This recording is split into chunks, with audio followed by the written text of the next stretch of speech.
Assalamualaikum warahmatullahi wabarakatuh. Nama saya Muhammad Andika Putra Pratama, 2211906. Ingin mempresentasikan tentang hilirisasi rantai pasok dan pohon listrik dari besi atau baja. Yang pertama itu ada hilirisasi. Hilirisasi adalah strategi untuk mengolah bahan mentah menjadi produk bernilai tambah tinggi. Dalam industri besi dan baja, proses ini dimulai dari bahan baku dasar seperti biji besi hingga menjadi produk akhir yang siap pakai. Proses hilirisasi tidak hanya menciptakan produk bernilai tambah, tapi juga membuka cabang kerja baru, meningkatkan pendapatan negara, mengurangi ketergantungan impor, dan memperkuat industri nasional. Lalu ini ada rantai pasok dari industri besi atau baja. Dimulai dari bahan baku, yaitu tambang biji besi, lokasi di mana biji besi diekstrak dari bumi. Lalu ada pengolahan biji besi, proses memurnikan biji besi menjadi bahan baku berkualitas.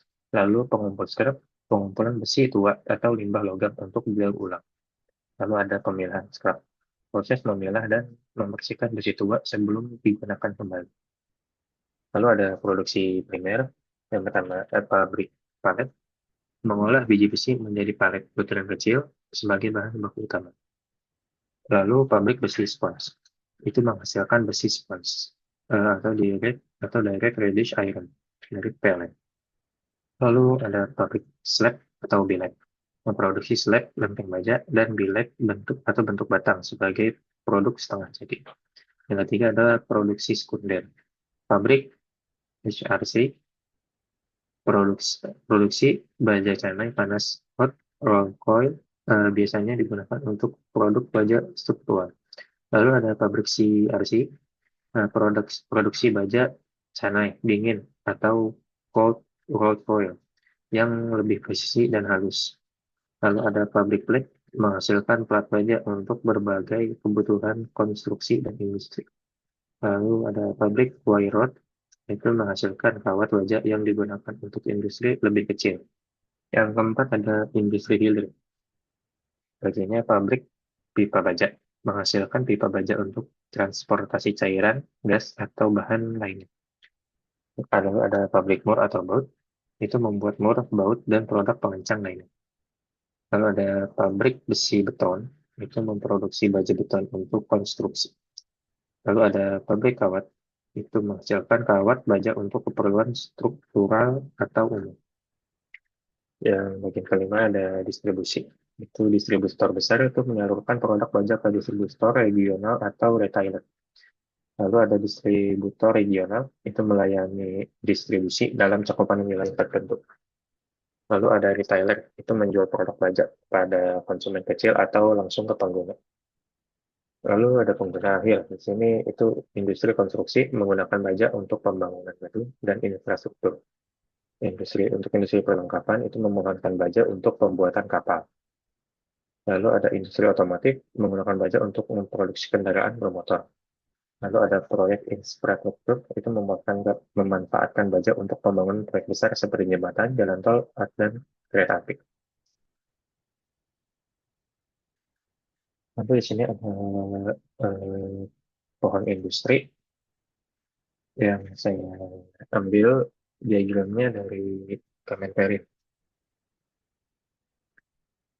Itu yang pertama ada bahan baku proses awal, itu scrap atau besi, digunakan dalam berbagai proses produksi baja. Pig iron hasil dari produksi peleburan biji besi. Pelet besi bentuk olahan biji besi yang digunakan dalam produksi baja. Lalu ada produksi primer, besi spons digunakan dari pelet besi untuk proses lebih lanjut. Lalu ada slab dengan baja hasil peleburan, ada billet batang baja hasil cetakan, ada blue bentuk setengah jadi dari baja dengan ukuran besar. Lalu produksi sekunder, SRC atau hot rolled coil itu baja canai panas yang digunakan untuk berbagai aplikasi struktural. Ada CRC, cold rolled coil, baja canai dingin untuk aplikasi yang membutuhkan presisi lebih tinggi. Ada wire rod, itu kawat baja untuk keperluan industri lain. Ada flat, lembaran baja tebal untuk konstruksi dan keperluan Ada mobil baja yang juga misi untuk mencegah korosi. Lalu ini industri hilir, pipa baja digunakan untuk transportasi cairan atau gas. Murah produk kecil seperti murabot untuk pengencang.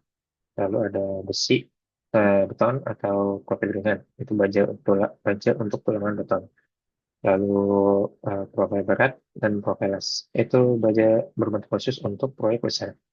Kawat baja digunakan untuk peningkatan atau kebutuhan struktural kecil. Lalu ada soklar baja untuk keperluan mekanis.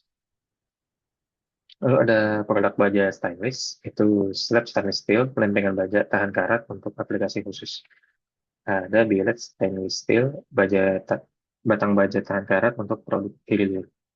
Lalu ada pipa stainless steel, pipa baja tahan karat untuk transportasi bahan kimia atau makanan.